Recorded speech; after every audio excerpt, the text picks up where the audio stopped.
ત્રીજો મંગળવાર બાળકોના વજન ઊંચાઈ કરવા કે બાળકોનો ગ્રોથ ચકાસવો પણ જરૂરી છે।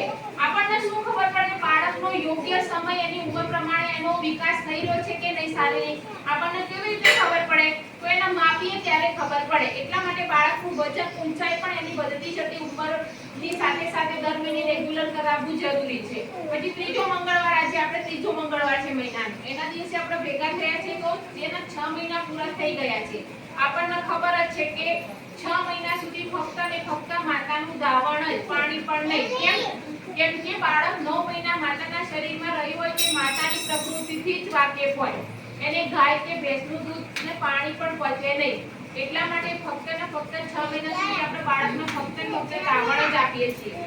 6 મહિના પૂરા થાય પછી બાળક 6 મહિનાનું થાય એટલે તમે જુઓ કે થોડા હાથ પગને હલાવતું શરૂ થાય એટલે એને વધારે પોષણની જરૂર હોય એટલે માતાનું દાવણ પડે નહીં બરાબર। એટલા માટે આપણે ઉપરી આહારની શરૂઆત કરીએ છીએ। ઉપરી આહારમાં તમે ઘરે બનાવેલો કોઈ પણ ખોરાક ખીચડી છે અને મસરીને ઢીલી પોચી કરીને દાળ છે બાફેલા મગ છે અત્યારે કેળાની સીઝન છે તો કેળું છે પપૈયું છે આ બધા પ્રકારનું આપણા ઘરમાં જે પણ અવેલેબલ હોય એ બાળકને આપણે ખવડાવવાનું। બાફેલા શાકભાજી છે